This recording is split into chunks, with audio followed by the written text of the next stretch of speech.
life experience causes you to put things in the vortex. Are you good with that concept? We keep doing it. Do you get it? You know what you don't want, you know what you do want, you know what you do want, you know what you do want. So in this vibrational reality that you can't see or hear or smell or taste or touch, but it's real, it's vibration, it's real, and it is expanding, it's becoming more. And the law of attraction has gathered the cooperative components, and the cooperative components have caused it to be more and more and more and more. Your whole life, you're putting contents, ingredients into the vortex. And then in your willingness to allow non-resistant moments, then those ingredients became cooperative components. And you, in your aligned state, also a cooperative component, allowed it to download into your experience. What we want you to hear is there's more downloading coming. There's more downloading coming. So don't try to push it. Don't fake it till you make it. Don't effort it. Don't sacrifice. Don't struggle. Let your knowledge of how this works, let the same inspiration that created it be the source of the inspiration that will take it to the next and the next and the next and the next. Did you hear that? It applies to everything that you're about.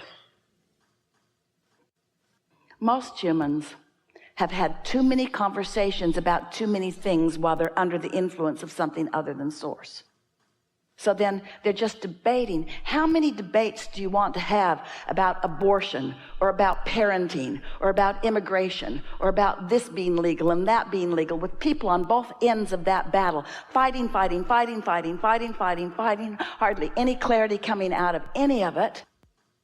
Don't you just want to give that up? Don't you want to accept that anybody that's having any of those experiences, any of those personal experiences, is launching rockets of desire, and that there is a vibrational reality of improved life experience that source is all over? And that at the very least, the new energies coming in are going to be in vibrational alignment with the new requests that are there. And the rest of you have the choice of whether you torture yourself by being outside of the new, improved, evolved state of being that collectively as a mass consciousness on planet Earth you've put into being, or not.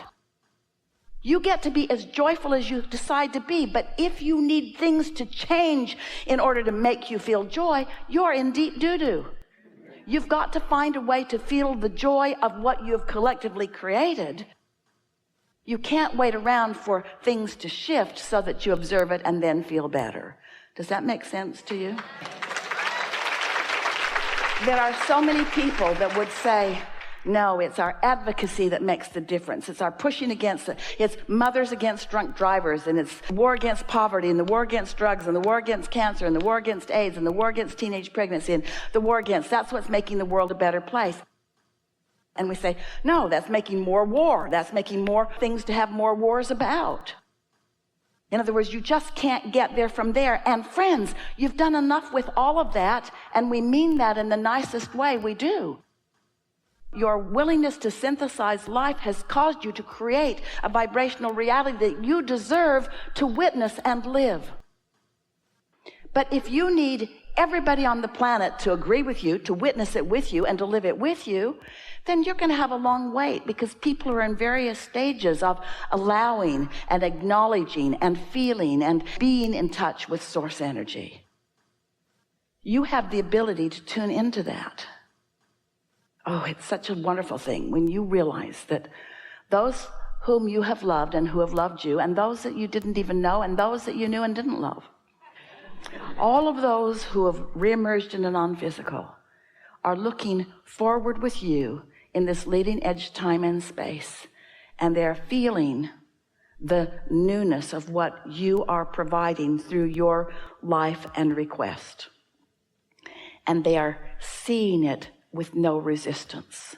And that's why your earth continues to spin in its orbit, and that's why the food continues to be upon your planet. Don't you think that's a nice thing? There are no spaceships coming. There are no pipelines from other planets. There's not any of that going on. There's a perpetuation of well-being that is spawned by the power of the energy that this universe is really all about. And you can be part of that energy and thrive, or you can pinch yourself off from it and thrive less. You can tune in deliberately, or you can tune in accidentally. But it is our promise to you that when you get hold of the power that is yours to live, and it's the power of love, it's the power of whole, it's the power of good feelings, it's the power of clarity, it's the power of self-love, it's the power of loving others, it's the power of appreciation, it's the power of good feeling emotions. It's so interesting that so many humans do not make the equation that good feeling is a good thing, and that those empty, horrible, hateful, awful feelings are not good for you. They're not good for you. What we want to say is get tuned in and follow the impulse. We don't want to say drink this and that'll tune you in, or don't drink that and it'll tune you in. Because those things, all of those different foods that are in all of those different piles, doesn't matter what pile they're in, it only matters what influence you're under when you eat the Twinkie.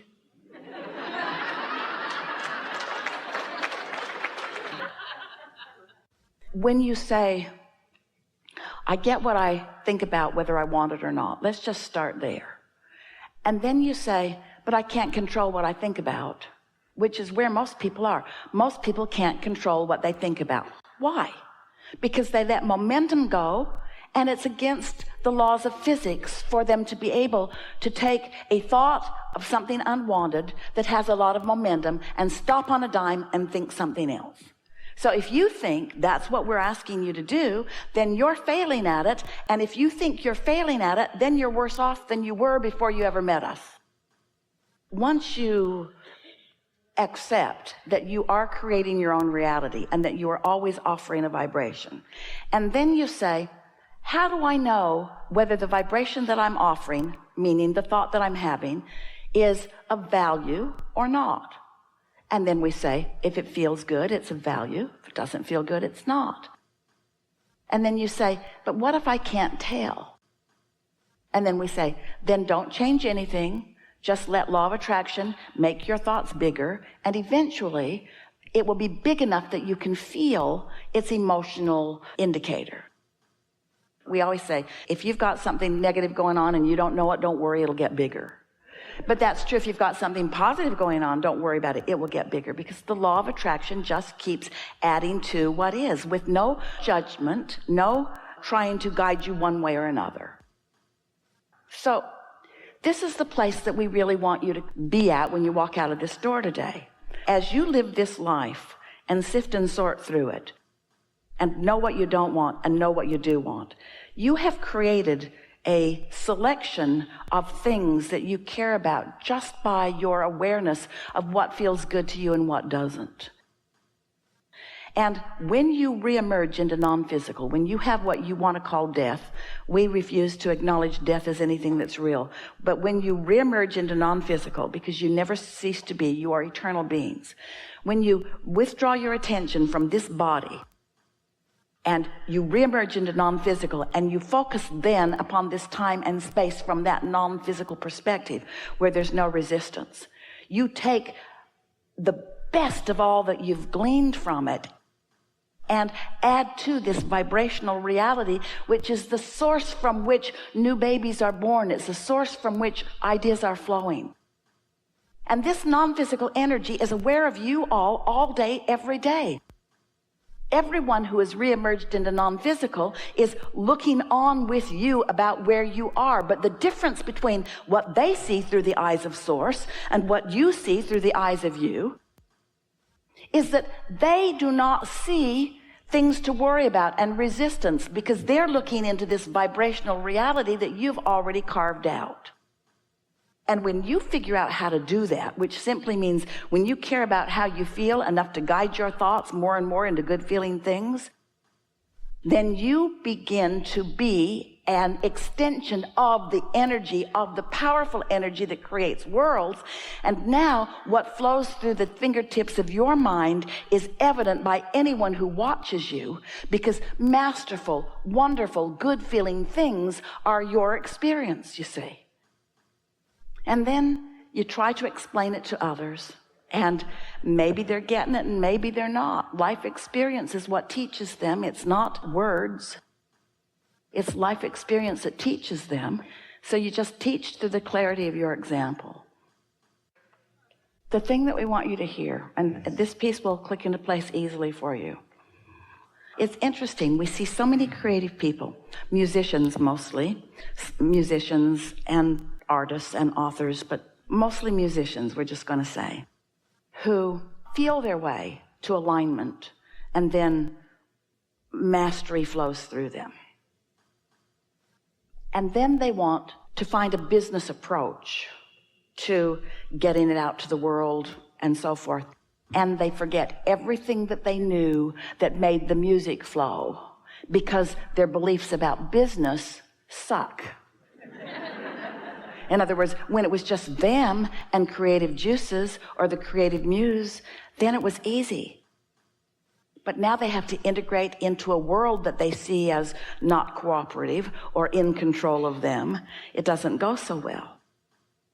So all you have to do is accept that the same mastery that allowed you the creation of your whatever it is the same mastery that will allow you to take it to the next and the next and the next, wherever you want to go with it. It's exactly the same. Which means your thoughts have to feel good about it. And when your thoughts don't feel good about it, think about something else. It's simpler than you think. Once you get hold of this, what's going to happen to you is you're going to have greater feelings of that euphoria and greater feelings of your own power. For sure, you'll notice it in the next few days. But you're also going to notice that when you get crossways of it, it's going to feel worse than usual too. Because you can't move to this understanding and then drift from it without feeling the contest of that. If someone called you on the telephone and said, hello, you don't know me, I'm just calling to tell you that I will never call you again, you would say, thanks for letting me know, but you wouldn't worry about it. But if somebody you really care about were to tell you that, you'd feel stronger discomfort. Meaning that when you really, really, really, really want something and you get off kilter from it, you feel bad. But if you sort of want it and you're off kilter, you sort of don't feel that good. If you really want something and you're off kilter, you really feel bad. Well, what's happened here today to you, should have been on the disclaimer you signed, is that you can't go back. Once you gain this understanding of who you are, you can't not be who you really are now that you know who you really are. So there.